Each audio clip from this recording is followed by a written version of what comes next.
Hey guys, well here's an aftermath of the Camaro. As you guys can see, it's actually not too terrible. I mean, we do have quite a bit of body damage on the sides here, but the front held up very nicely. So we'll talk about damage, but ultimately what took me out was just the car. For some reason just was not running all that great. I mean, it would run great at idle and then in neutral, and we'd rev it up, no problem. It sounded really healthy, but when it would make a hit, I don't know if the gas was sloshing in the barrels or what was going on, but it would stall about every other hit. Initially it would fire right back up, no problem, and I just would restart it if it decided to stall. And it progressively got worse and worse, just loading up on me. And you know, in the heat of the moment you forget that you probably should let it try to clear itself out a little bit more. But anyways, what ultimately happened was it flooded to the point where I couldn't get it restarted in the 60-second time I needed to make a hit. So we had to break our stick, unfortunately. I believe there was 30 or 31 cars in our heat, which is just crazy. You guys have to check out the video. It's a lot of cars. And when it came down to it, I think we ended up in the 8, 9 or so left to go. As far as where we finished, so it wasn't terrible, but had this thing kept running, I definitely know we had plenty of car left to make it a lot farther. But yeah, the front end had held up really good. So put the bolts in everywhere like I told you I would, and you can see that it got pushed in here, and on each side just kind of brought into the corners where it hit the bumper. Bumper is still nice and solid, not seeing any movement on that one whatsoever. The hood maybe got pushed in a little bit, the corners got tucked, so obviously we'll have to pull those back up to be able to open the hood. And still got it covered up from when we had just a ton of rain that day. I say a ton, but it was just, it just kept coming down in the afternoon. As soon as I got in line for the inspection, it started to rain, and it kind of kept that up for a number of hours of just light rain to where it just was annoying, got everything wet. We did cover things with tarp when we could, but everything got so muddy and everything else too, just from the track being muddy and whatnot. Quite a bit of tearing of material on the side here. This is definitely the worst side. The passenger side is pushed in quite a bit. The cage did a good job at stopping at the higher point, but down lower we didn't have any other material other than what the door could provide, and clearly I got hit pretty good, and that is caved in pretty darn good, so we're gonna have to worry about trying to pull that out. And there are some tears here. There's a tear right here, right here, right here, and then also one up here on the fender. So we'll try to pull that stuff out as best we can, weld it, butt weld it back together just to get some shape, maybe even put a new skin on this door. I'll have to read the rules for some other places to see what we can do there. The back end actually was packing in pretty good. Driver's side a little bit better than the this side on the passenger side, but it did in fact kind of curl down like the crush boxes are intended, but we did pre-bend the back as best we could according to the rules, so it did actually just scooted the bumper basically right in. And you can also see that the sides have been sunk in real nice. Trunk lid tucked right down, so now all that's left showing is the bumper. It honestly packed about as well as I could have hoped, to be honest, based on the amount of hitting that we did. The rear fender on that side is slightly rubbing. There's just a little piece that where I'd folded it around that is now bent back and just ever so lightly rubbing the tire.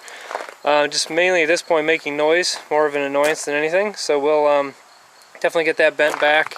To pre-run this again, or run this again, we'll drive these quarters over a little bit just to get more wheel clearance. Probably try to bend this back up a little bit more, but it is packing in, as I said, really nicely. So hopefully we can keep that up here going forward. The driver's side, look at this hole.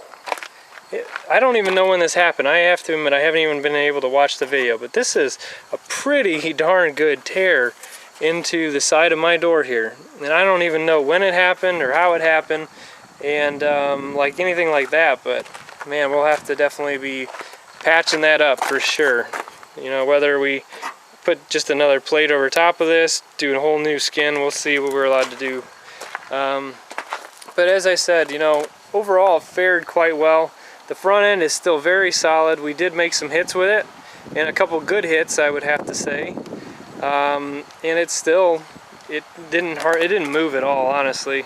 We just had some loose rusty metal that was on top of the bumper, the chrome piece, that skin that went over the front came loose. But other than that, this thing is still plenty solid in the front. Honestly, it's just packed in now to make it even better. So struts didn't bend, no issues there. All the tires still hold air. And when it was all said and done, we ended up actually driving it off the track. We just let it sit there long enough. I had my foot down to let the carburetor breathe while I was just sitting there, and got any excess fuel out of there, fired right up, idled, no problem.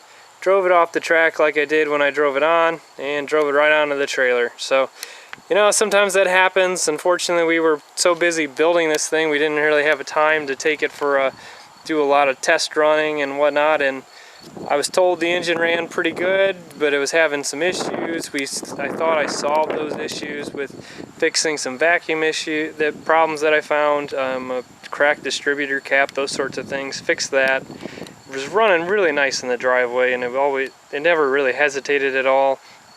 And so it's just kind of a bummer that it decided to flood out in the Derby, but now that we know that, we can better prepare and make sure that doesn't happen in our next run, so we can actually, you know, give this thing a pretty good fight.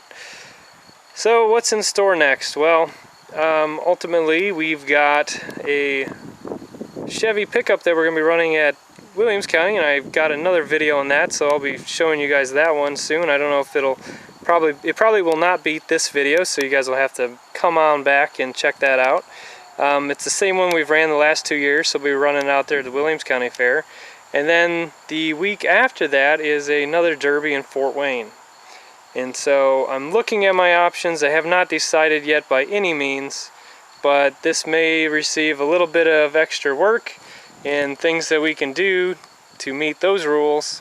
I don't really think I have to really undo much.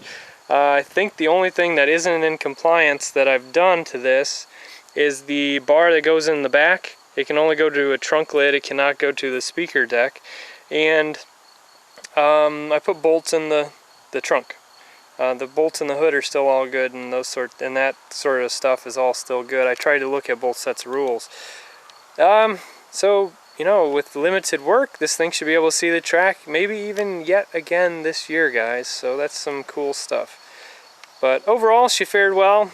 We didn't finish last, and we were able to finish towards the final end of the half mark, I guess. At least in the top 1/3, I'd say we were in the top 10, so that was good. And I'm sure the video will beat this one up of it, but hopefully you guys enjoy this and liked the paint job for the beforehand. Obviously it's not as pretty now, but definitely with some work and some touch-up paint, we can get this thing looking like a good car again. And honestly, the way it's packing in and everything, I can't be any more happy, really. So hopefully the next run fares just as well, and we can get that motor issue fixed. So stay tuned, guys. I'll hopefully try to get another video before we run this thing. So there you go, guys. There is an aftermath of the Camaro. It survived. It is going to be ready to run again. It is not dead by any means, and so be sure to check back to our channel and keep an eye on this car, because it's still going to keep on going. So make sure to give us a thumbs up if you liked the video. Subscribe if you are not already, and we'll talk to you later, guys.